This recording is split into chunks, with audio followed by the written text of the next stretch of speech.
Congress party అధికారంలో తెస్తాడని అనడానికి ఎలాంటి సందేహం లేదు. ఈ గడ్డ మీద పెద్దలు మల్లికార్జున ఖర్గే గారు రావడం మన తెలంగాణ రాష్ట్రానికి అదృష్టం. ఈ చేవెళ్ళ ప్రాంతం కూడా ఎప్పుడైతే ఇక్కడ సమావేశాలు ఏర్పడతామో అది కాంగ్రెస్ పార్టీ రాష్ట్రంలో కేంద్రంలో సంకేతాలు విజయ సంకేతాలు ఎగురవేస్తాయని చెప్తూ జై కాంగ్రెస్, జై జై కాంగ్రెస్. ఇప్పుడు మాజీ మంత్రివర్యులు చంద్రశేఖర్ గారు మల్లికార్జున ఖర్గే గారికి బొకే ఇవ్వజేయగలరని కోరుకుంటున్నాం.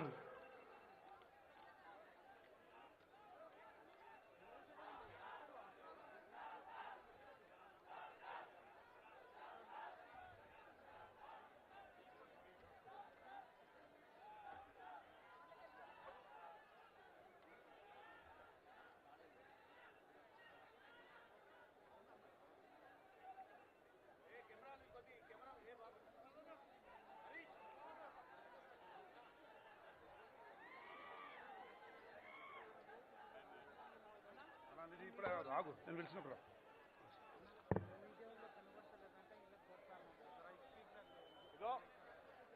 దయచేసి అందరు కూర్చోవాలి. దయచేసి ఫోటోగ్రాఫర్లు కూడా.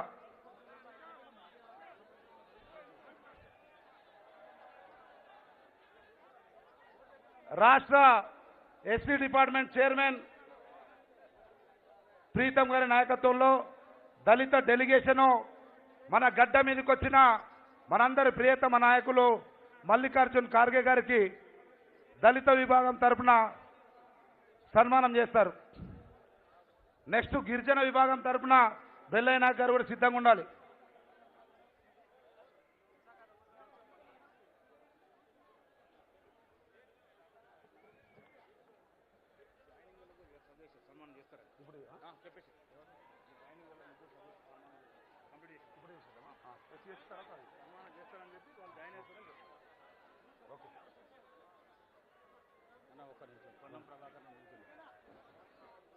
మాజీ ఎంపీ పొన్నం ప్రభాకర్ గారు ఎక్కడున్నా స్టేజ్ పైకి రావాల్సిందిగా కోరుకుంటున్నాను.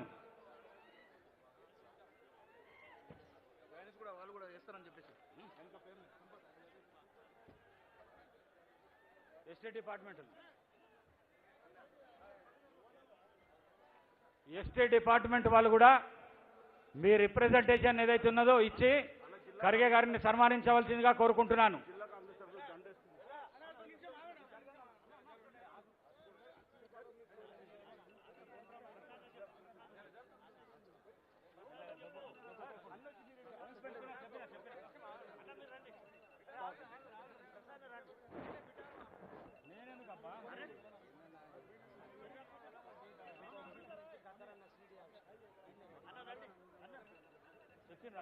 నడు నడు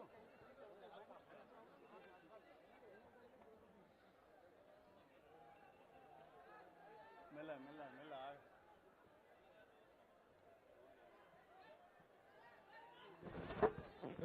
వేదిక మీద ఉన్న ఫోటోగ్రాఫర్స్ కి రిక్వెస్ట్ అన్న, ముంగట ప్రెస్ మిత్రులందరూ రిక్వెస్ట్ చేస్తున్నారు, మీరు కొంచెం పక్కకు జరగాలి ప్లీజ్. వేదిక మీద ఉన్న మీడియా ప్రెస్ ఫోటోగ్రాఫర్స్ కి అందరికీ రిక్వెస్ట్ చేస్తున్నాం. ముందున ప్రెస్ మీడియా ఉన్నది, వాళ్ళందరూ కూడా కవర్ చేయాలనుకుంటే మీరు ముందుకు కొద్దిగా ప్లీజ్. హరీష్ రంగారెడ్డి జిల్లా కాంగ్రెస్ తరఫున పెద్దలు ఏఐసిసి అధ్యక్షులు మల్లికార్జున ఖర్గే గారికి స్వాగతం పలుకుతున్నారు. ఆర్మూరు నియోజకవర్గం చెందిన గోర్త రాజేందర్ కాంగ్రెస్ పార్టీలో చేరుతున్నారు. ఇప్పుడు వారు ఖర్గే గారికి సన్మానం చేస్తారు. ఆర్మూరు నియోజకవర్గం చెందిన మైపాల్ రెడ్డి గారు కాంగ్రెస్ పార్టీలో చేస్తూ వారు ఇప్పుడు పెద్దలకి సన్మానం చేస్తారు. కాటా శ్రీనివాస్ గారు ఉస్మానియా యూనివర్సిటీ విద్యార్థి నాయకుడు పార్టీలో చేరుతున్నారు, వారు సన్మానం చేస్తారు.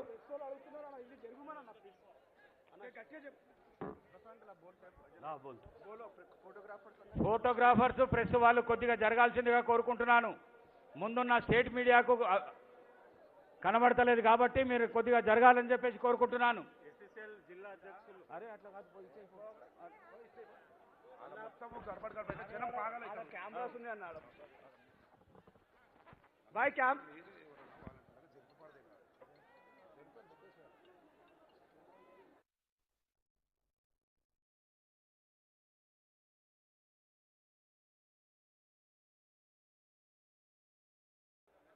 దయచేసి ఎస్టీ సెల్ వాళ్ళు తొందరగా సన్మానం చేసి జరగవలసిందిగా కోరుకుంటున్నాను.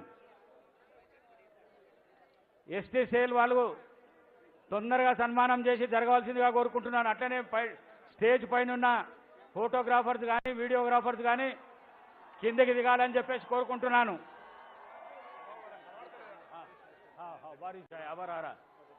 చలో ప్లీజ్ జరగండి. నేను చెప్పేసేయాలి కదా.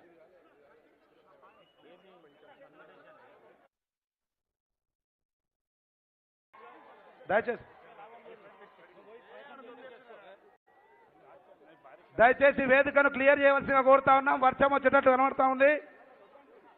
గౌరవ పిసిసి అధ్యక్షుల గారు కూడా విజ్ఞప్తి చేస్తా ఉన్నాం. సిఎల్పి నాయకులు కూడా విజ్ఞప్తి చేస్తా ఉన్నాం. దయచేసి వేదిక క్లియర్ చేయవలసిందిగా కోరుతా ఉన్నాం.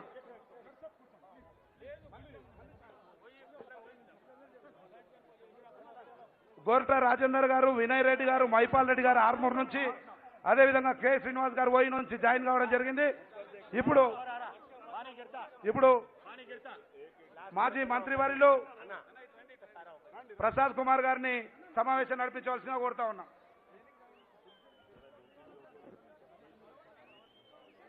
నేను మాట్లాడేది ఏం లేదు. ఎవరి కోసం అయితే ఎదురు చూస్తున్నారో వాళ్ళు డిక్లరేషన్తో పాటు వాళ్ళ స్పీచ్లు కూడా ఉంటాయి. కాబట్టి మొట్టమొదటిగా బలరాం నాయక్ గారిని, మాజీ కేంద్ర మంత్రి గారిని మాట్లాడవలసిందిగా కోరుకుంటున్నాను.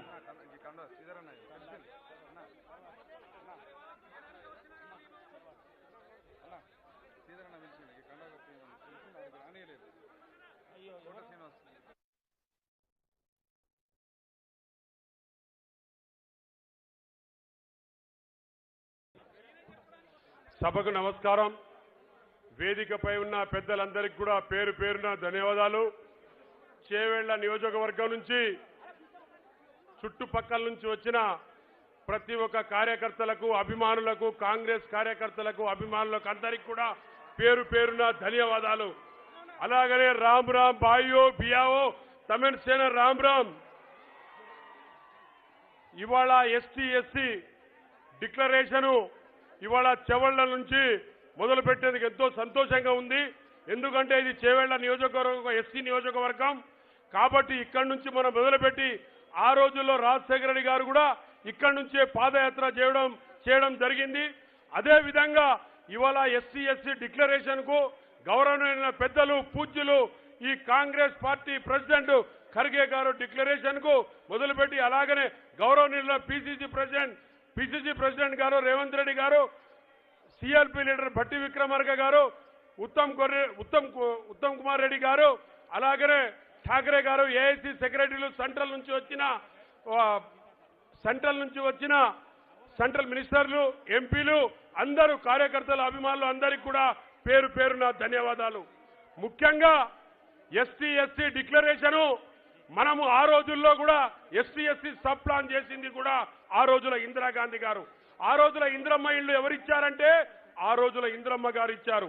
ఆ రోజుల్లో ఈ ల్యాండ్ ఇవ్వడం వల్ల, ఆ ల్యాండ్కు అసైన్మెంట్ ల్యాండ్ ఇస్తే మనము ఈ రోజు వాటికి దున్నుకొని తింటూ ఉంటే ఇవాళ బీఆర్ఎస్ పార్టీ మన ల్యాండ్ లాక్కుంటుంది.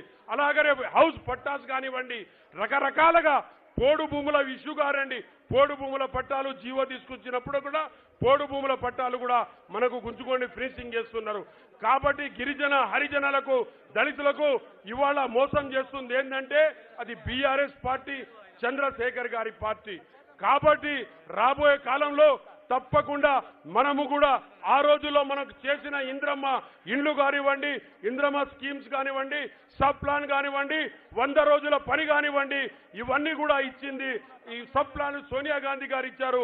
ఇంద్రమ్మ గారు ఇంద్రమ్మ ఇండ్లు ఇచ్చారు, ఆవులు ఇచ్చారు, గొడ్లు ఇచ్చారు. ఆ స్కీమ్నే పెంచుకుంటూ పోయాం. కాంగ్రెస్ పార్టీ కూడా మనకు పెన్షన్ ఇచ్చింది. కాబట్టి మనము గౌరవంగా బతుకుదామా లేదా? మనము గౌరవంగా బతకాలంటే తప్పకుండా కాంగ్రెస్ పార్టీకి మనము చేతి గుర్తుకు ఓటేసి గెలిపించిన నాడే మనకు గౌరవం దొరుకుతుంది. ఆ రోజులో మనకు గౌరవం ఇచ్చింది ఏంటంటే కాంగ్రెస్ పార్టీ ఇందిరా గాంధీ గారు గౌరవం ఇచ్చారు. ఈ రోజు రాహుల్ గాంధీ గారు పాదయాత్ర చేస్తూ మన మధ్యలో ఉంటూ మనకు గౌరవం ఇచ్చారు. కాబట్టి మనకు ఎస్టీ ఎస్సీ బడుగు బలహీన వర్గాలకు మనకు గౌరవం దొరకాలంటే, మనకు ఒక మంచి స్థాయికి మనం రావాలంటే మనకు తప్పకుండా కాంగ్రెస్ పార్టీకి ఓటేసి మనకు మన గౌరవానికి మనం దక్కించుకోగల అవుతాం. అలాగనే మనకు తెలంగాణ ఇచ్చింది ఎవరయ్యా అంటే సోనియా గాంధీ గారు. మన ఒక 60 సంవత్సరాల ఆకాంక్షను మనం కాపాడుకోవాలని చెప్పేసి ఆ రోజులు సోనియా గాంధీ గారికి మా అందరం ఎంపీలం కూడా హౌస్ లో కొట్లాడి మేము తెలంగాణ తేవడం జరిగింది. కాబట్టి మన గౌరవం మనకు ఉండాలంటే తప్పనిసరిగా మనం కాంగ్రెస్ పార్టీకి గెలిపించవలసిన బాధ్యత మన అందరి మీద, ఎస్టీ ఎస్సీ బడుగు బలహీన వర్గాల మీద మనకుందని. జై కాంగ్రెస్, జై Sevalal Maharaj. SC ST announcement మన రాష్ట్ర పిసిసి అధ్యక్షులు శ్రీ రేవంత్ రెడ్డి గారిని చదవాల్సిందిగా కోరుతున్నారు. దయచేసి ఒక్క నిమిషం, ఇది అనౌన్స్మెంట్ మాత్రమే, దాని తర్వాత స్పీచ్ తర్వాత ఉంటుందని చెప్పేసి తెలియజేసుకుంటున్నాను.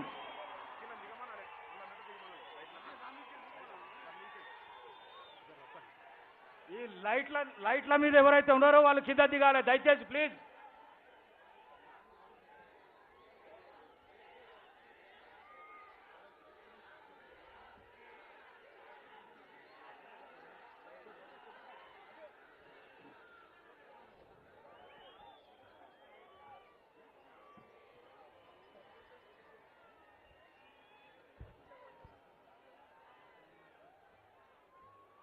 మిత్రులారా,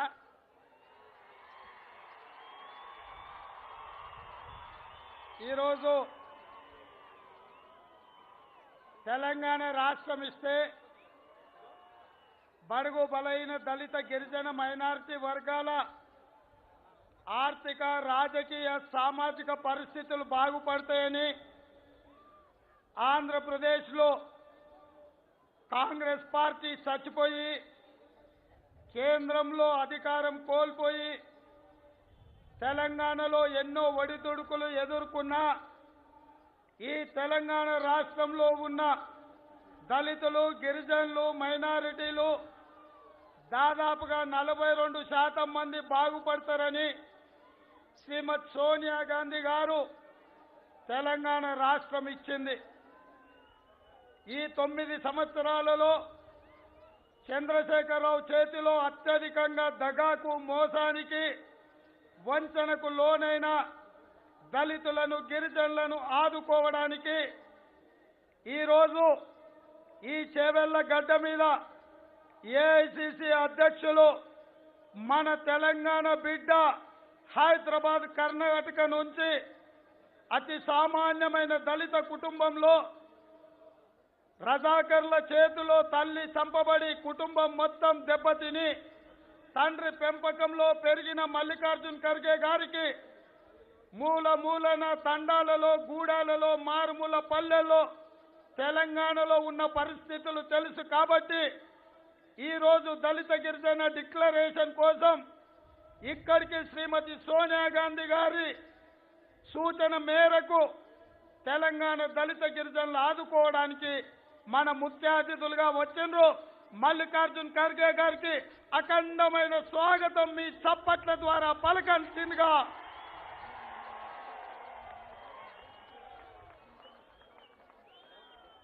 ఇవాళ మన బిడ్డ, మన తెలంగాణ బిడ్డ, ఆనాడు ఉమ్మడి హైదరాబాద్ రాష్ట్రంలో పుట్టిన బిడ్డ ఈరోజు ఈ దేశానికి నాయకత్వం వహిస్తున్నాడంటే మన తెలంగాణ బిడ్డల గుండె చప్పుడు, మన ఆత్మగౌరవం, మన పోరాటం, మన అండ మల్లికార్జున్ ఖర్గే గారికి ఉండాల్సిందిగా కోరుకుంటూ ఈరోజు తెలంగాణ కాంగ్రెస్ పార్టీ దళితులకు, గిరిజనులకు చేస్తున్న డిక్లరేషన్ను ఈ చేవెళ్ల గడ్డ మీద నుండి ఏ గడ్డ మీద కాంగ్రెస్ పార్టీ కార్యక్రమాలు తీసుకుంటుందో విజయవంతమై 2004న డాక్టర్ వైఎస్ రాజశేఖర రెడ్డి గారి నేతృత్వంలో ప్రభుత్వాన్ని ఏర్పాటు చేసినాము.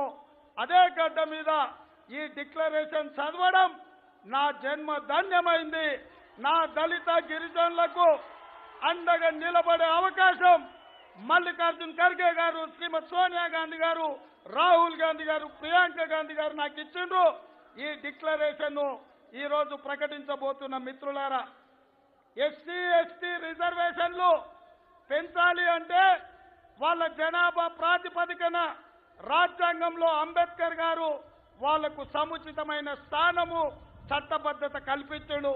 కానీ చంద్రశేఖరరావు చేతిలో దళితులు గిరిజనులు మోసపోయింది కాబట్టి జనాభా దామాష ప్రకారం ఎస్సీలకు 18%, అదేవిధంగా ఎస్టీలకు 12% రిజర్వేషన్లు పెంచే విధంగా ఈ రోజు కాంగ్రెస్ పార్టీ నిర్ణయం తీసుకున్నది.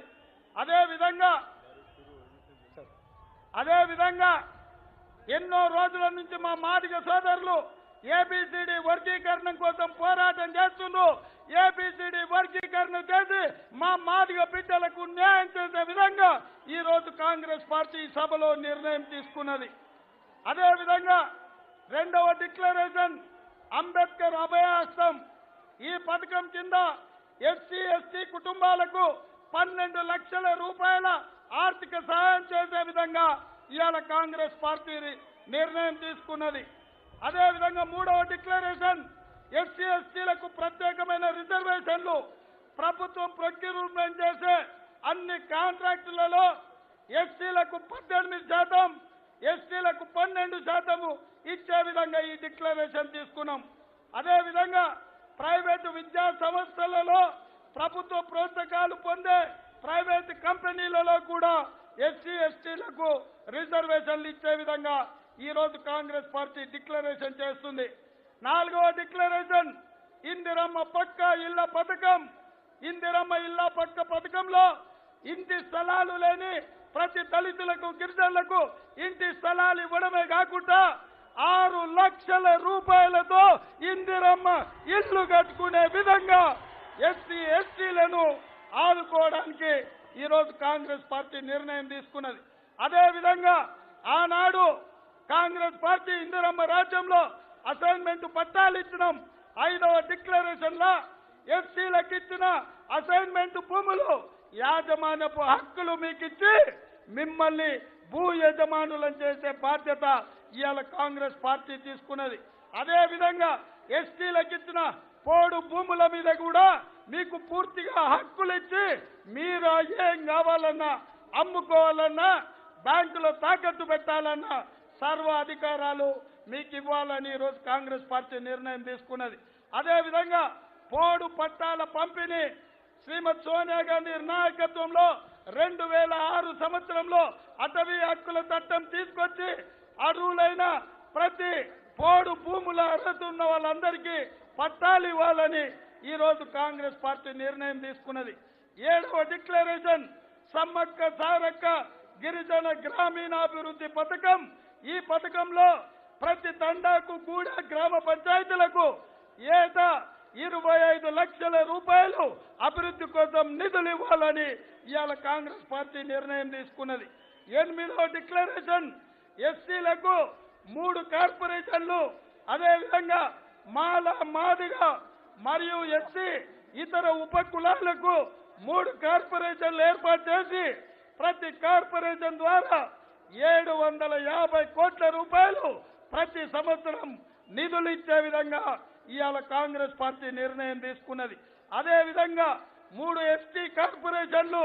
ఈ 3 ఎస్టీ కార్పొరేషన్ల ద్వారా తుకారం ఆదివాసీ కార్పొరేషన్, అదేవిధంగా సంత్ సేవాలాల్ లంబాడ కార్పొరేషన్,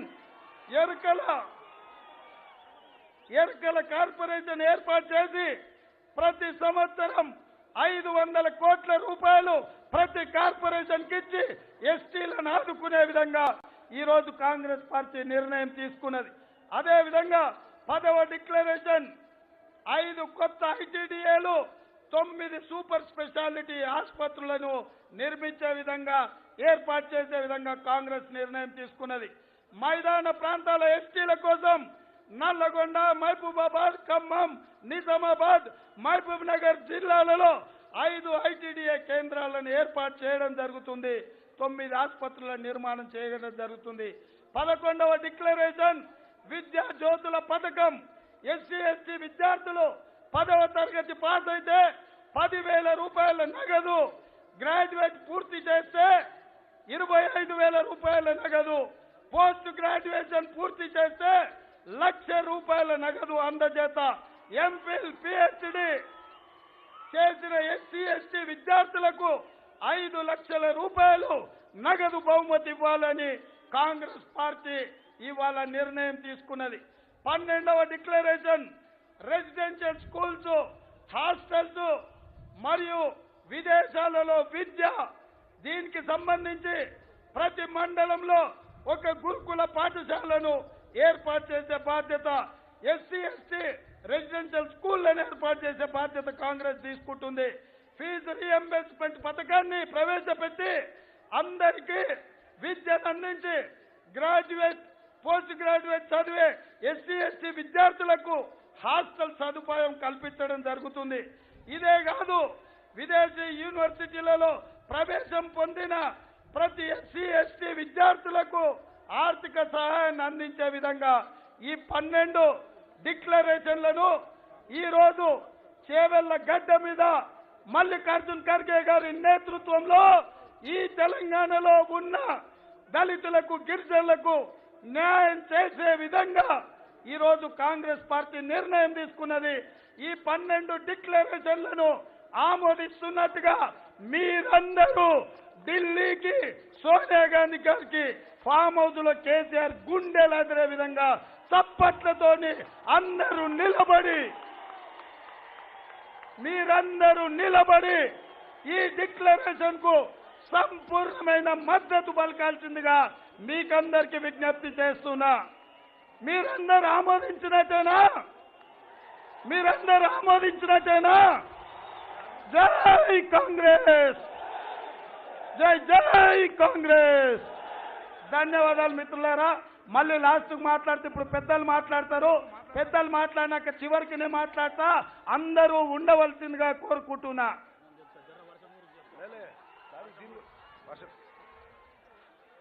చారిత్రాత్మకమైనటువంటి దళితులు, గిరిజనుల గుండెల్లో దాచుకునే విధంగా వాళ్ళ జీవితాల్లో పెను మార్పులు తీసుకొచ్చే డిక్లరేషన్ ను ప్రవేశపెట్టిన పిసిసి అధ్యక్షులకు, ఒక దళిత వర్గానికి సంబంధించిన వాడిగా హృదయపూర్వక ధన్యవాదాలు తెలియజేస్తూ, యావత్ తెలంగాణ దళిత గిరిజన జీవితాల్లో మార్పు తీసుకువచ్చే మహత్తరమైనటువంటి డిక్లరేషన్ ను అఖిల భారత కాంగ్రెస్ కమిటీ అధ్యక్షులు, భారతదేశ అభినవ అంబేద్కర్ మల్లికార్జున్ ఖార్గే గారిని విడుదల చేయవలసిందిగా విజ్ఞప్తి చేస్తా ఉన్నాం.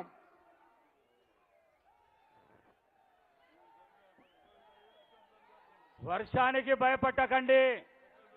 ఇది చారిత్రాత్మకమైన మీటింగు. ఈ వర్షానికి భయపడితే మనం కేసీఆర్ని ఎట్లా కొడతాం? ఎంత వర్షం వచ్చినా వస్తుంది, పోతుంది. కానీ ఎవరు మాత్రం బయటికి వెళ్లకుండా జాగ్రత్తగా లాస్ట్కు మన పిసిసి అధ్యక్షులు రేవంత్ రెడ్డి గారి ప్రసంగం ఉంటుంది కాబట్టి తప్పకుండా ఎవరు కూడా వారి స్థలాలకు వెళ్ళి బయటికి పోకుండా చూడాల్సిందిగా కోరుకుంటున్నాను.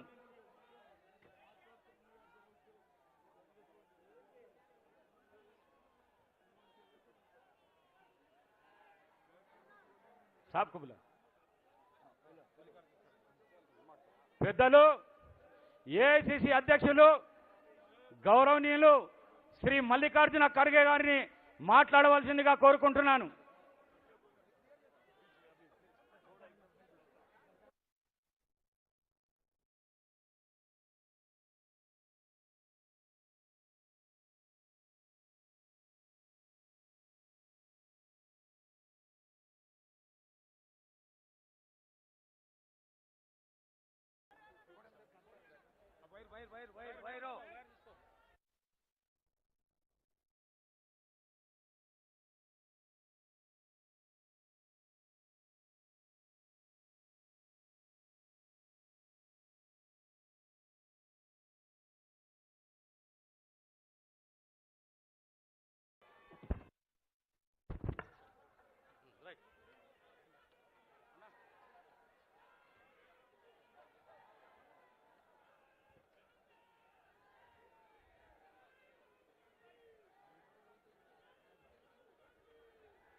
आज के इस विशाल सभा में मंच पर बैठे हुए in-charge general secretary Manikrao Thakre ji, KPCC के तेलंगाना प्रदेश कांग्रेस कमेटी के अध्यक्ष रेवंत रेड्डी जी,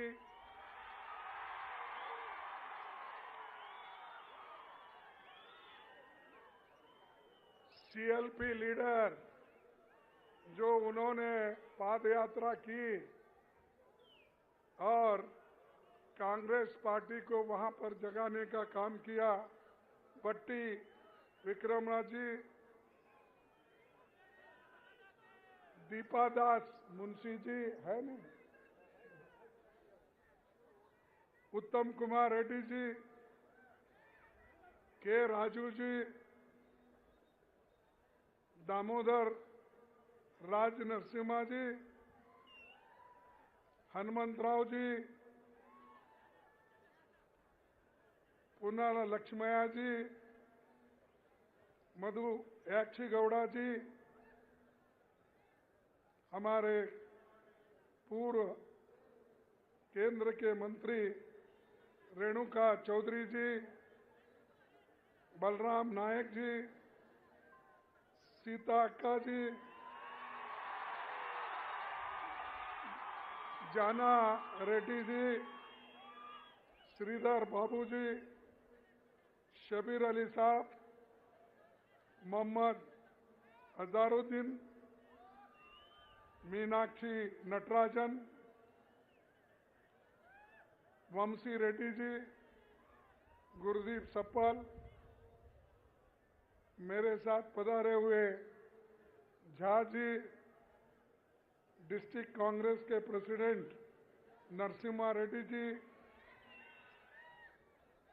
मंच पर बैठे हुए सारे एमएलए, एआईसीसी के secretaries, PCC, DCC, frontal organisation के सभी वर्कर्स, नेतागण, क्षमा चाहता हूं अगर कोई नाम भूल गया है, क्योंकि इतनी लंबी लिस्ट है, इसमें से कौन सा छूट गया तो मैं उनसे माफी चाहता हूं, लेकिन इतनी बड़ी तादाद में आप यहां पर जमा हुए हैं, इसलिए कि यहां जो केसीआर की सरकार है उसको उखाड़ फेंकने के लिए आप लोग यहां पर जमा हैं। और मुझे बड़ा दुख होता है कि तेलंगाना के लिए बहुत लोग लड़े, सिर्फ किसी एक का देन नहीं, क्या एक ही आदमी कोई सैक्रिफाइस नहीं किया। इस मंच पे बैठे हुए सभी लोग तेलंगाना के लिए लड़े हैं, आप लड़े हैं, सभी लोग लड़े हैं, तभी सोनिया गांधी जी ने आपकी बात को मानकर तेलंगाना स्टेट अलग कर दिया और इंडिपेंडेंट करके आज दिया है। लेकिन चंद लोग ये समझते हैं कि तेलंगाना उनके वजह से ही आया है। अरे तेलंगाना जो बना जनता के वजह से बना, आपके वजह से बना, कांग्रेस के नेताओं के वजह से बना। तो उनकी पार्टी कहां थी उस वक्त?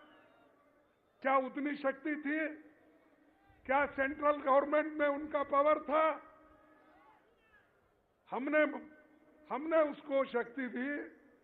सोनिया गांधी जी ने कोशिश करके उन्होंने तेलंगाना दिलाया, लेकिन अफसोस की बात है जिस ढंग से हमको मदद मिलना चाहिए था तेलंगाना से वो नहीं मिला।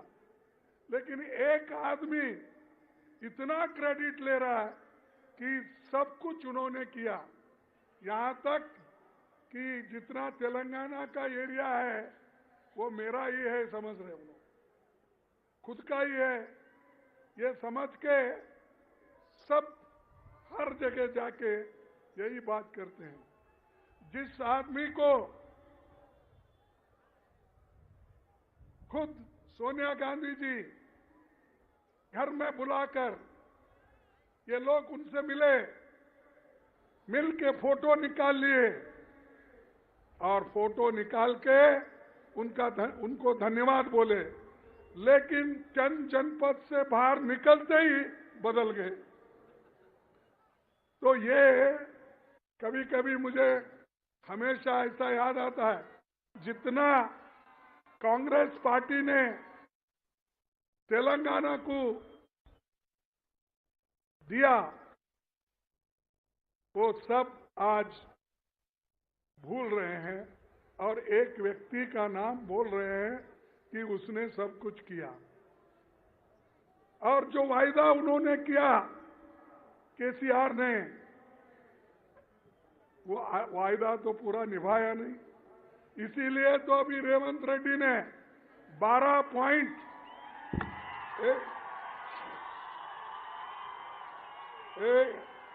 ए बाबू, ये देखो, चुप बैठो, सब थोड़ा चुप बैठो। देखो जो सुनना है सुनो, नहीं तो बाहर जाओ उधर। सुनने के लिए आए क्या पुकारने के लिए आए? जो रेवंत रेड्डी जी ने पढ़ा 12 पॉइंट, वो 12 पॉइंट 12 डिमांड आप लोगों के लिए पड़ा और हमारी सरकार आते ही वो पूरे 12 पॉइंट हम उसको इम्प्लीमेंट करेंगे। और हमारी सरकार आते ही पहले कैबिनेट में ये 12 पॉइंट उन्होंने जो कहा उसको इम्प्लीमेंट करेंगे। वो 12 पॉइंट के लिए आप लोग तैयार है ना? अरे इतना बड़ा कंसेशन कांग्रेस पार्टी आपको दे रही है। आने वाले चुनाव में अगर हमारी सत्ता आएगी ही, अगर नहीं मगर नहीं, जरूर आएगी। आते ही हम लोग आपको जो वायदा हम यहां से कर रहे हैं वो करके दिखाएंगे। इसीलिए भाइयों, हम कर्नाटक में 5 वायदे किए थे।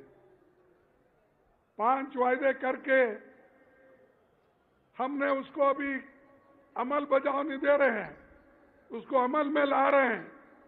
और जो कांग्रेस कहती है वो करके दिखाती है। अब हमारे 5 वहां पर जो प्रॉमिसेस थे वो एक एक करके हम उसको निभा रहे हैं। 30 तारीख को मैसूर में राहुल गांधी जी, मैं जाके वहां पर जो तीसरा हमारे जो गृह लक्ष्मी का है वो हम वहां पर जाकर वो वायदा निभाने के लिए हम वहां जा रहे हैं।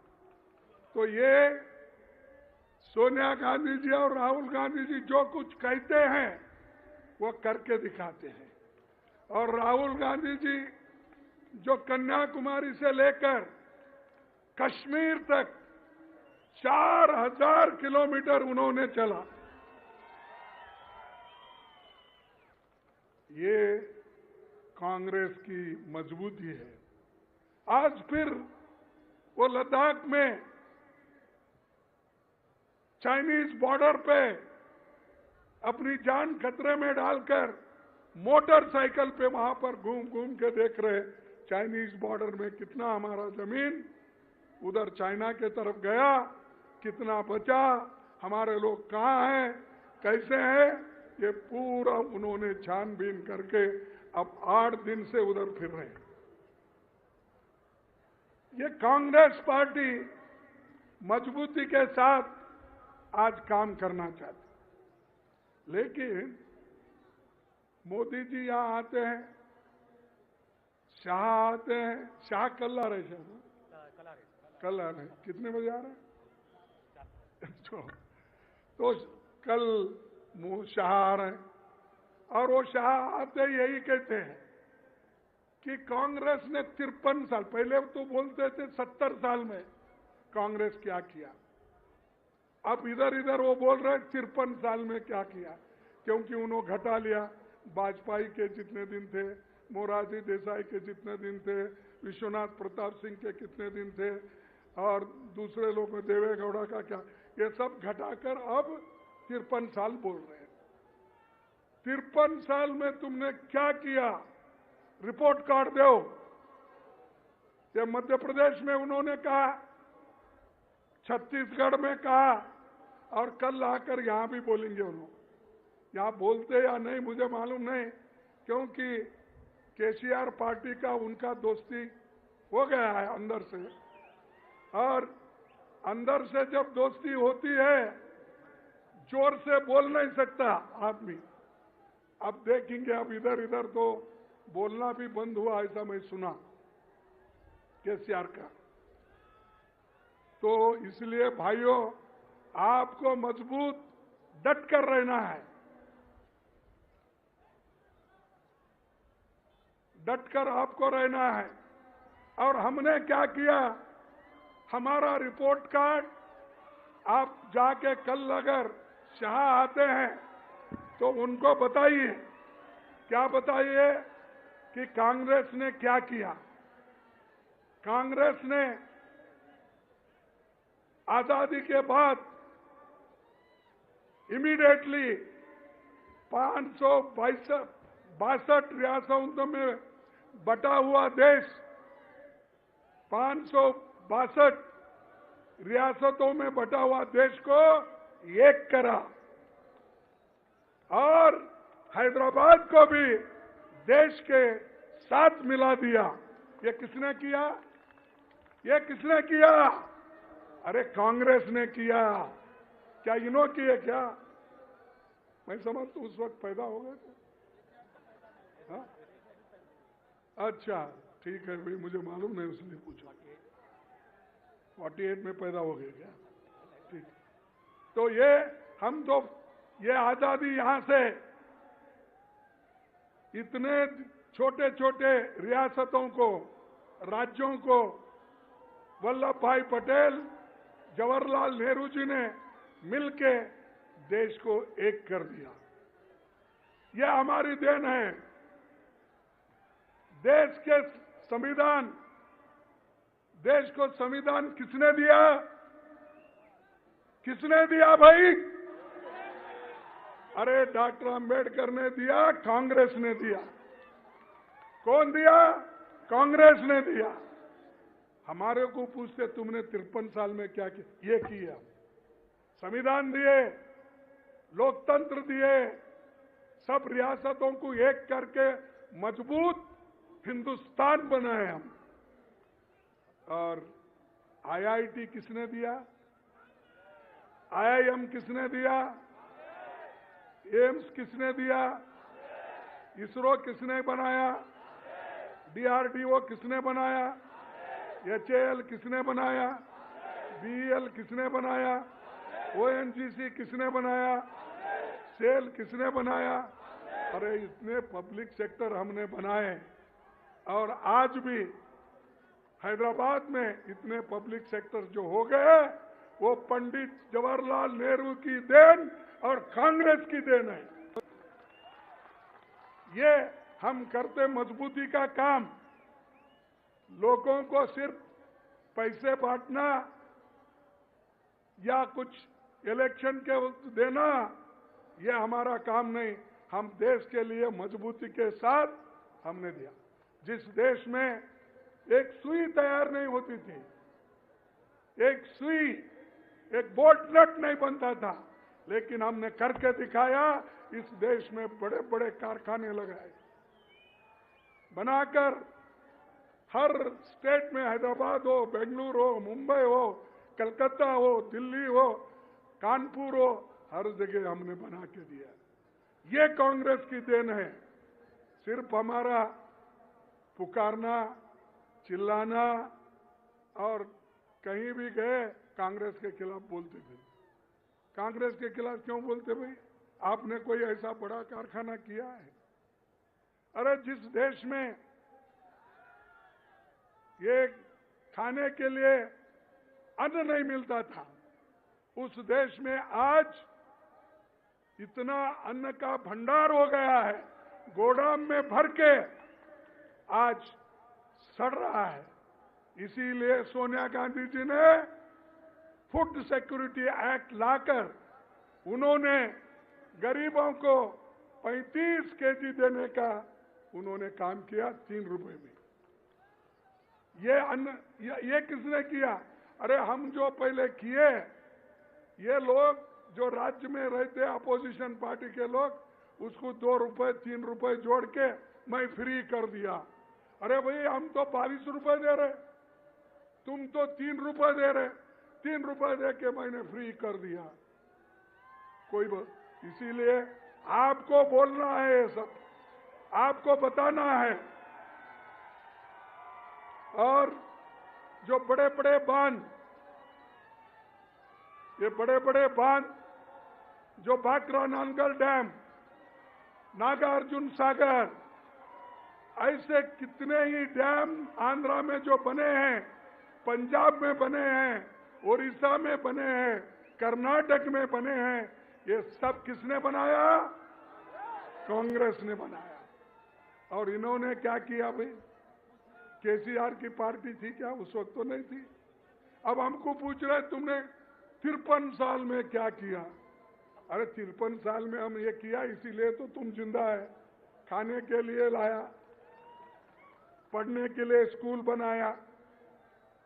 जब लोग आजादी के पहले लोगों की उम्र यानी 32 साल के उम्र में ही लोग मरते थे, एवरेज लाइफ 32 साल।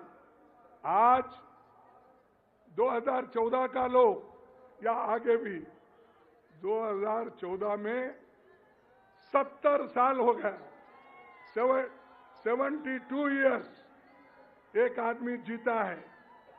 तो ये काम जो हमने किया है, यानी 32 साल से 72-77 तक हम लाए, ये किसकी देन है? ये कांग्रेस पार्टी की देन है। तो भाइयों, ऐसे बड़े बड़े हमने काम किया, जमींदारी खत्म करी, और इसके लिए कभी कभी कांग्रेस को नुकसान भी हो गया। नरसिंह राव के जमाने में यहां पर लैंड रिफॉर्म्स एक्ट जो इसको अनुष्ठान में लाना था, जब कोशिशें चली तो उस वक्त बहुत से लोग, फ्यूडल लोग, उनके खिलाफ ठहर गए और उनको नीचे उतार दिए। ये लागू किसने किया? कांग्रेस पार्टी, इंदिरा गांधी ने लागू किया। और हर जगह आज लैंड रिफॉर्म्स एक्ट के तहत जो जमीनें दिए गई है, वो जमीनें कांग्रेस की देन है।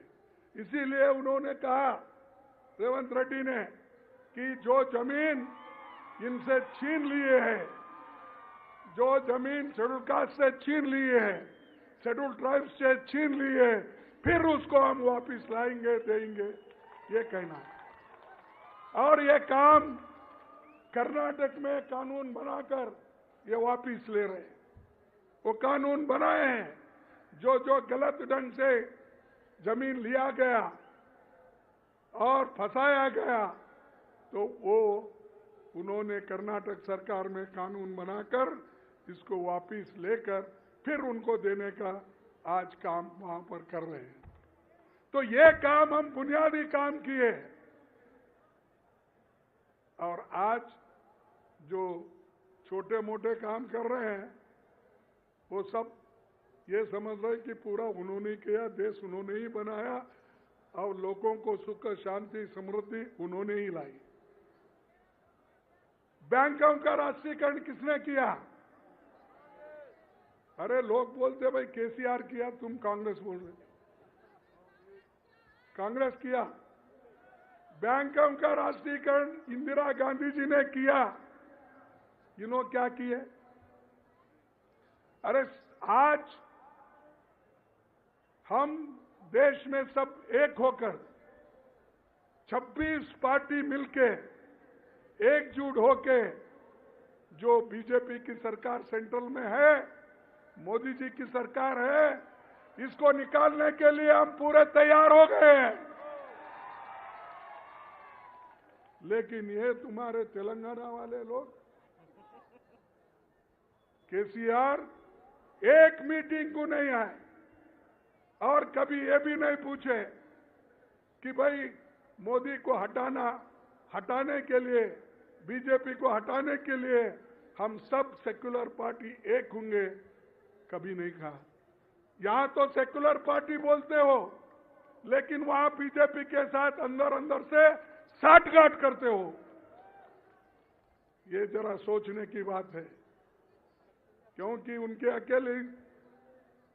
अकेले तो हरा नहीं सकते मोदी को, उसीलिए उनके साथ वो आज अंदर अंदर से सब बात कर ले रहे हैं। लेकिन हम लोग पूरा कोशिश कर रहे हैं। पूरे लोगों को हमने पटना में मिलाया, मेरे घर पे सब लीडरों को दिल्ली में बुलाया, उसके बाद में रेगुलर मीटिंग्स पटना में हुआ, बेंगलोर में हुआ, अब महाराष्ट्र में कर रहे हैं, इसके बाद फिर और जगह कर रहे हैं। ये करने का मकसद क्या है?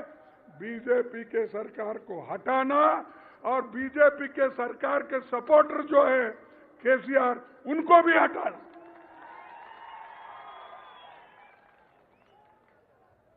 और इंदिरा गांधी जी ने पाकिस्तान के 2 टुकड़े किए, बांग्लादेश को मुक्ति दिलाए और बांग्लादेश को मुक्ति दिला के मजबूत देश को बनाए। ये किसने बनाया? कांग्रेस के सरकार ने बनाया। लेकिन ये लोग वही बात करते पुरानी अपनी, कांग्रेस क्या की, कांग्रेस क्या की। ये सब कांग्रेस ने की। मैं इतना पूरा बोलने गया तो ढेर सारे मेरे पास विषय है।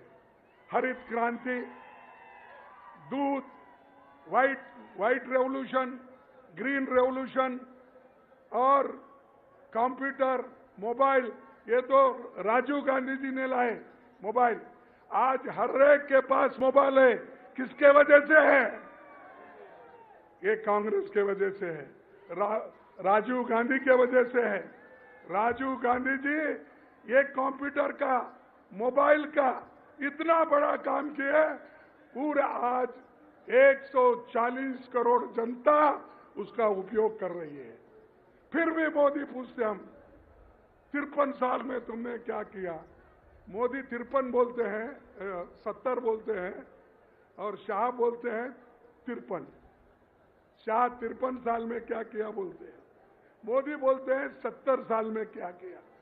फिर बाद में शायद उनको मालूम हो गया भाई वाजपेयी भी 6 साल थे, मोरारजी देसाई 3 साल थे, इसलिए वो घटाकर अब 53 इयर्स बोल रहे हैं।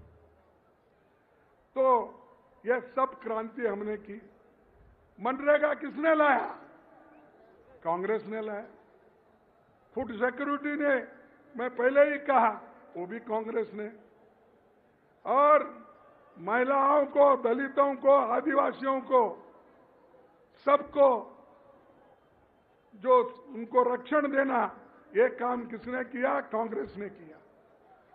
कोई दलित को दूसरे पार्टी में स्थान नहीं है, इसीलिए नहीं है कि वो कभी इस संविधान बनाने में उनका कोई हाथ नहीं है।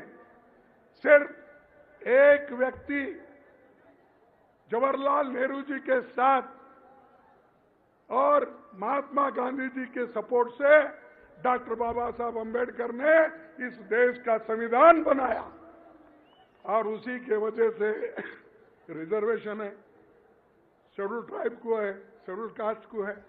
अगर ये संविधान नहीं होता, आपको मिलता।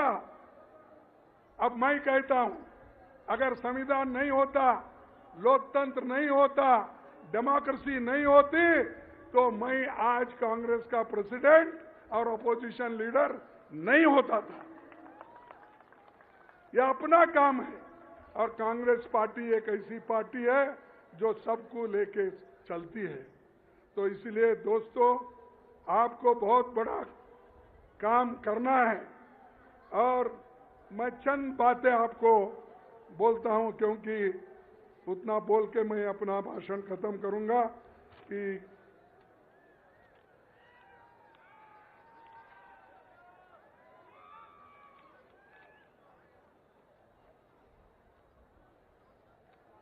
मेरे को बार बार पूछते हैं इस देश में कांग्रेस तरक्की नहीं की। वो एक आपके नोटिस को लाता हूं, 1947 के पहले पढ़े लिखे लोग लिटरेसी रेट क्या थी? सिर्फ 18% थी और 13-14 तक 74% पढ़े लिखे लोगों को हमने तैयार किया। उसमें मोदी भी आए, शाह भी आए, केसीआर भी आए, सब आए ये 74% में, क्योंकि 18% में तो नहीं आते, वो तो आजादी के पहले का है आंकड़ा। इसमें हमने ये सब लोगों को पढ़ाया लिखाया, बड़ा होने के बाद वो हमारे सर पे हाथ रख रहे हैं। और मोदी जी कहते हैं कि मैं बहुत सबको क्या है बोलते, वो हमेशा वो बोलते हैं कि हम देश को मजबूत बनाएंगे और मैंने जो काम किया हूं बड़ा सबको सुख और शांति मिलेगी, ये कहते थे। सबसे ज्यादा बच्चे अगर कहीं मरते हैं तो वो गुजरात में मरते हैं। मैं आपको एक ही उदाहरण देता हूं, 1000 बच्चे अगर इस देश में पैदा हो गए तो पहले 47 के पहले 165 लोग मरते थे, बच्चे मरते थे। और हम जो 53 साल में काम किए तो उसका रेट हो गया 1000 को 30 लोग, यानी इतना 165 का 30 लोग का। तो ये जो बच्चों को पालने का, पोसने का, उनको हेल्थ देखने का, मिड डे मील का, ये किसने किया? हमने किया। आज हमको पूछते हैं 53 साल का रिपोर्ट दो, ये लो रिपोर्ट है मेरे पास। उसके बाद लेडीज, जो महिलाएं पढ़ती थी, 7% महिलाओं लिखे पढ़े होते थे। क्या रेणुका चौधरी जी नहीं है क्या? भाग गए? चलो हो गए, जाने दो। तो फीमेल लिटरेसी क्या था? 7% था। आज हमारे जमाने में जब छोड़ के आने तक 2014 तक 65% महिलाएं पढ़ी लिखी है। और शेड्यूल कास्ट के लोग, उनका लिटरेसी रेट क्या था? आजादी के पहले 10% था और आज 69%, यानी 14 तक की बात कर रहा हूं, 69% लोग पढ़े लिखे हो गए। ये किसकी देन है? ये कांग्रेस की है। ये सब रिपोर्ट मेरे पास है। एसटी 8.53 आजादी के पहले, अब 60% है। तो ये काम इससे भी ज्यादा हमने किया। ये पूरा रिपोर्ट है। अगर रेवंत रेड्डी जी को टाइम मिला तो ये सबको नहीं मिला, ये सबको आप बताना होगा कितने लोग पहले मरते थे, कितने रहते थे। इसमें हमारा पूरा प्राइमरी स्कूल कितने थे, हाई स्कूल कितने थे, कॉलेज कितने थे, और पहले किसानों को दाम कितना मिलता था, हम आने के बाद कितना, एनडीए का कितना, हमारे यूपीए का कितना, ये पूरा है। आप अच्छा पढ़ो, जाकर केसीआर को बोलो।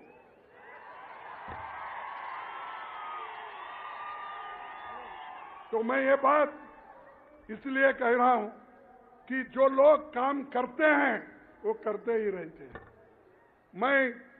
मेरे को पॉलिटिक्स में आके 56-57 साल हो गए। मैं एमएलए एमपी बन के 52 साल हो गए। मैं हमेशा इलेक्शन जीतते आया। ये परसों एक ही इलेक्शन में हारा।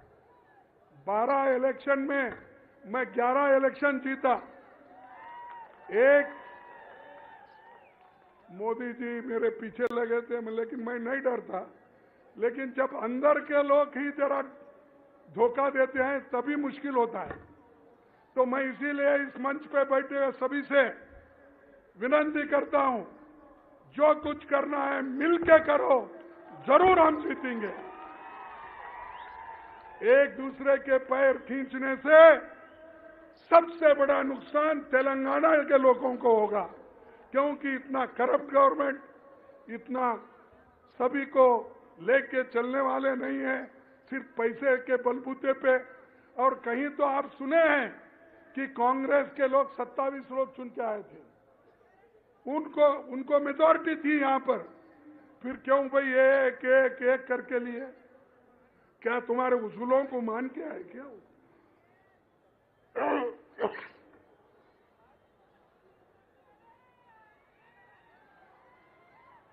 क्या आपके उसूलों को मान के? आपके उसूल कौन से हैं? हमारी तो आइडियोलॉजिकल पार्टी है। हमारे लोग तो देश के एकता के लिए जान दिए हैं। इंदिरा गांधी अपनी जान दी देश के एकता के लिए, राजीव गांधी एकता के लिए अपनी जान दी, और आज राहुल गांधी जनता के साथ, जनता के लिए जब पार्लियामेंट में बात करते हैं तो उनको बर्खास्त किया गया पार्लियामेंट से। अब स्टे लिए वो बात और है, डिस्क्वालीफाई कर दिया, लेकिन वो डरे नहीं। वो बोले कि मैं डरने वाला आदमी नहीं, माना डरूंगा और किसी को डराऊंगा नहीं, मैं सिर्फ काम करने वाला आदमी। ऐसे नेता हमारे पास है। और बाकी के लोग कुछ काम किए बिना हवा में आए, सब लोग हमने बना हुआ दिया उनको, वो लेकर बैठे हैं और वो समझते हैं कि सब कुछ उन्होंने किया। तो इसलिए भाइयों, और ज्यादा मैं बोलना नहीं चाहता हूं। ये 12 जो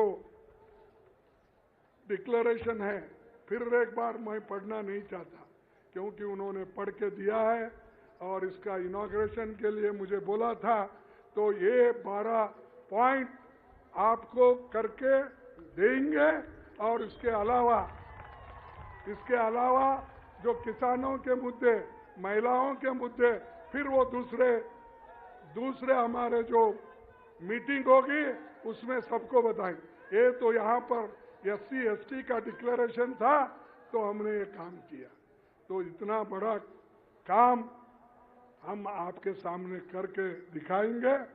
और मैं और एक बधाई भी देता हूं हमारे नरसिम्हा जी को। तो वो वर्किंग कमेटी के मेंबर बने और सभी लोग एक साथ है। यहाँ पर बहुत से दूसरे लोग भी हैं, सभी वंशी भी बने, राजू भी बने, सब लोगों को लेके गए हम। बाकी अभी आने वाले भी है, इतना ही नहीं, और लिस्ट आने वाला है, उसमें भी एक दो कहीं एडजस्ट होने वाले हैं। वो उस वक्त ही मालूम होता है, अब नहीं बोलते हम आपको। अरे तुम ऐसा ही बोलते, पहले एक आदमी थे तुम वर्किंग कमेटी में, मैं 6 दिया हूं इस बार, 6 दिए। अरे तुमको मिला नहीं मिला, नहीं तुम्हारे को मिला नहीं मिला बात, लेकिन एक ही आदमी वर्किंग कमेटी में था। मैं आने के बाद 6 बैकवर्ड क्लास को दिया, 6 शेड्यूल कास्ट को दिया, और 4 एसटी को दिया। ये कब हुआ था? 66% महिला। इसीलिए जरा धैर्य रखो भाई, संभालो। जब दूसरों को तो मिल रहा है तो शांति रखो, जब तुमको भी आएगा एक वक्त तो। लेकिन ये तो किया, इसलिए धन्यवाद बोलो कांग्रेस का, मैडम का, राहुल का।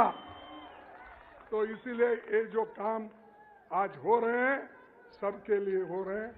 इसलिए मैं ज्यादा आपका वक्त न लेते हुए मैं यही कहूंगा कि कांग्रेस पार्टी मजबूत बन रही है। हर जगह मैं खुद जा रहा हूं। मैं राजस्थान गया था, छत्तीसगढ़ गया था, मध्य प्रदेश गया था, आज तेलंगाना आया हूं, फिर नेक्स्ट हर जगह माहौल देख रहा हूं। सभी लोग कांग्रेस कांग्रेस कांग्रेस बोल रहे हैं। इसीलिए हमको आने वाले असेंबली इलेक्शन में केसीआर को हराना है और मोदी को दिल्ली के इलेक्शन में हराना है। तो ये सब काम करना आपका है।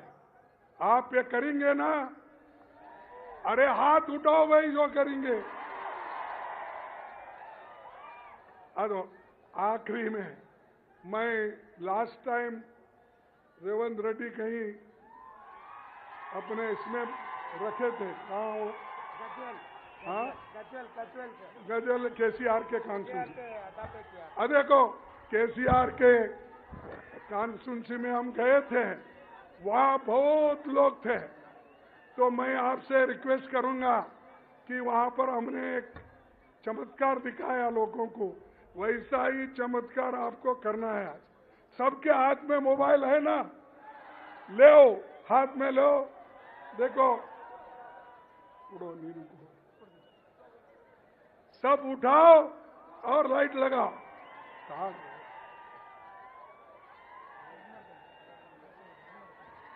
निंद पड़ो।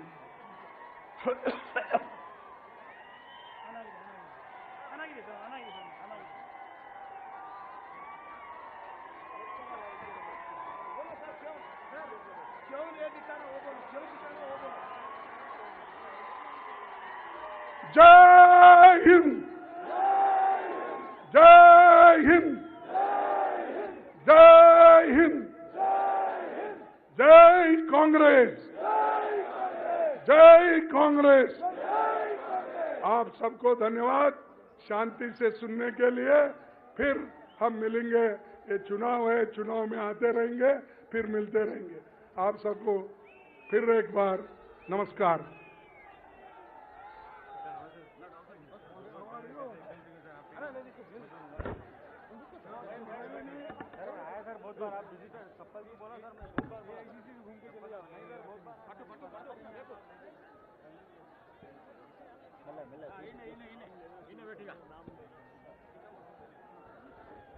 ఇప్పుడు గౌరవ శాసనసభ్యురాలు సీతక్క గారు మాట్లాడవలసిందిగా కోరుకుంటున్నాను.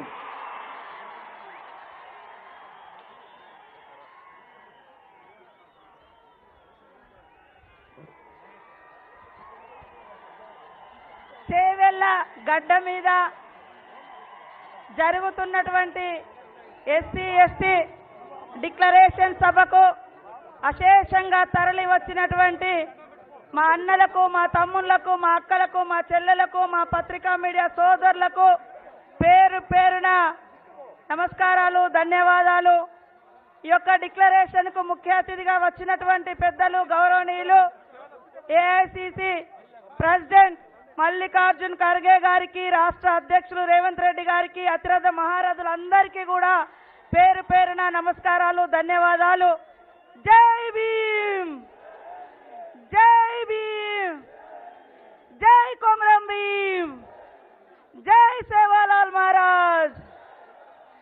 ఈరోజు టిఆర్ఎస్ పార్టీ మేము దళితులకు, గిరిజనులకు ఏదేదో చేసినాం, ఏదేదో ఇస్తున్నామని దానం ఇచ్చినట్టుగా మాట్లాడుతున్నారు. కానీ అణచబడ్డ బిడ్డలకు ఆత్మ గౌరవాన్ని, హక్కులను కల్పించింది కాంగ్రెస్ పార్టీ. అది భారత రాజ్యాంగంలో పొందుపరచబడ్డటువంటి హక్కుల ద్వారా కాంగ్రెస్ పార్టీ ఒక అణచబడ్డ బిడ్డ ద్వారా ఈ యొక్క అణగారిన వర్గాలకు ఎలాంటి హక్కులు ఉండాలో బిఆర్ అంబేద్కర్ గారి ద్వారా చారిత్రాత్మకమైనటువంటి హక్కులను కల్పించినటువంటి రాజ్యాంగం ద్వారా వచ్చినటువంటి హక్కులను ఈ రోజు మేము అనుభవిస్తున్నామంటే దానికి డాక్టర్ బిఆర్ అంబేద్కర్ గారు ఆయన మేధస్సు ఒక కారణమైతే మరి ఆమోదించి మరి ఇన్ని సంవత్సరాలుగా ఆ యొక్క రాజ్యాంగం ద్వారా వచ్చినటువంటి హక్కులు నిలబడుతున్నాయంటే ఇవాళ కాంగ్రెస్ పార్టీ అనేటువంటి విషయాన్ని మర్చిపోకూడదు. దళిత గిరిజన సోదరులను నేను ఈ సందర్భంగా తెలియజేస్తా ఉన్నాను. ఇవాళ ఎస్సీ ఎస్టీలకు రిజర్వేషన్ రావడం మూలంగానే నేను ఒక ఆదివాసీగా ఇవాళ ఇక్కడ ఎమ్మెల్యేగా నిలబడ్డా. అదేవిధంగా ఎంతో మందికి ఉద్యోగాలలో కానీ ఉపాధిలో కానీ రాజకీయాలలో కానీ అన్ని రంగాలలో ఎస్సీ ఎస్టీలకు అసమానతల నుంచి సమానత్వంలోకి రావడానికి కారణమైందే భారత రాజ్యాంగం ద్వారా పొందుపరిచినటువంటి రిజర్వేషన్ల ద్వారానే ఇవాళ మేము ఈ స్టేజ్ల మీదకి వచ్చి మాట్లాడగలుగుతున్నామనేటువంటి విషయాన్ని కూడా మన దళిత గిరిజన సోదరులు మర్చిపోవద్దని కూడా ఈ సందర్భంగా తెలియజేస్తా ఉన్నాను. ఈ 9 సంవత్సరాల కాలంలో దళిత గిరిజనులకు ఇస్తానన్న 3 ఎకరాలు ఇచ్చిర్రా, ఇచ్చిన భూములను కూడా గుంజుకున్నారు. మన ఇంట్లో ఒక 2 బుగ్గలు ఒక ఫ్యాన్ ఉంటే కరెంటు బిల్లు కట్టకుంటే తెల్లారి వరకే కరెంటు కట్ చేస్తా ఉన్నారు. 100 ఎకరాల ఫామ్ హౌస్లు ఉన్న వాళ్ళకు మాత్రం కరెంటు ఫ్రీ. రైతు బంధు రైతులకు ఇయ్యక మేము వద్దంటలేం, కానీ ఎకరం లేనటువంటి వాళ్ళకి ఏమి ఇచ్చిర్రు, బీదలకేమిచ్చిర్రు, పేదలకేమిచ్చిర్రు, ఈ అణగారిన వర్గాలకేమి ఇచ్చిర్రు. 100 ఎకరాలు 1000 ఎకరాలు హైదరాబాద్ చుట్టుపక్కల మరి ఎక్కడెక్కడి నుంచో వచ్చి ఫామ్ హౌస్లు కట్టుకుంటే వాళ్ళకు మాత్రం ఇళ్లలో కూర్చుంటే వ్యవసాయం చేయకుండా కోట్లు ఒక్కొక్క ఎమ్మెల్యేలు మంత్రులు దోచుకుంటా ఉన్నారు. రైతు బంధు పేరు మీద ఒరిజినల్ రైతులకు అన్యాయం జరుగుతుంది, మరి భూమి లేని వాళ్ళకి అన్యాయం జరుగుతుంది. వీటి గురించి మాట్లాడితే మరి ధరణి తీసేస్తే అన్యాయం జరుగుతుందని చెప్తా ఉన్నారు. ఇవాళ ఫస్ట్ టైం దళితుని ముఖ్యమంత్రి చేస్తా అన్నారు. అది మాట మార్చడం కోసం జనాలు మర్చిపోవడం కోసం 3 ఎకరాల ముచ్చట తీసుకొచ్చిండు. 3 ఎకరాలను మర్చిపోవడం కోసం దళిత బంధు తీసుకొచ్చిండు. కానీ ఏది కూడా ఇచ్చినటువంటి దాఖలాలు లేవు. కాబట్టి కాంగ్రెస్ తోటే మన ఆత్మగౌరవం నిలబడుతుంది, కాంగ్రెస్ తోటే మన హక్కులను కాపాడుకోగలుగుతాం, కాంగ్రెస్ ద్వారానే సమానత్వంలోకి అణగారిన వర్గాలు వస్తాయనే విషయాన్ని గుర్తుపెట్టుకోవాలని తెలియజేస్తూ అందరికీ నమస్కారాలు. ఇవాళ ప్రకటించినటువంటి డిక్లరేషన్ చాలా అద్భుతంగా, మనలో కూడా ఏమన్నా అంతరాలు ఉంటే అన్ని వర్గాలను రిజర్వేషన్ పొందుతున్నటువంటి వర్గాలను కూడా ఏకతాటి మీద తీసుకొచ్చి సమానత్వం సాధించే దిశగా అడుగడుగున మూల ఉన్నటువంటి అసమానతలను కూడా బయటికి తీసి అందరి అభివృద్ధి లక్ష్యంగా ఈ రోజు డిక్లరేషన్ ప్రకటించినందుకు ఏఐసిసి అధ్యక్షులు శ్రీ గౌరవనీయులు మల్లికార్జున్ ఖర్గే గారికి, పెద్దలకు రేవంత్ రెడ్డి గారికి, రాష్ట్ర నాయకత్వానికి ధన్యవాదాలు తెలియజేస్తూ నమస్కారాలు. జై కాంగ్రెస్.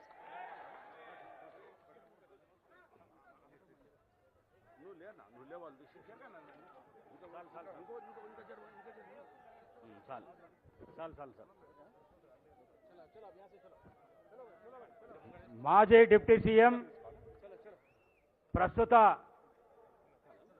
సిడబ్ల్యూసి మెంబర్ దామోదర్ రాజనరసింహ గారిని మాట్లాడవలసిందిగా కోరుకుంటున్నారు.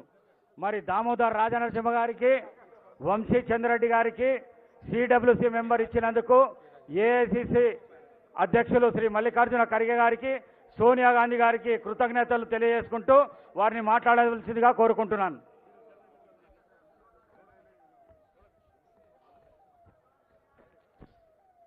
సభా అధ్యక్షులు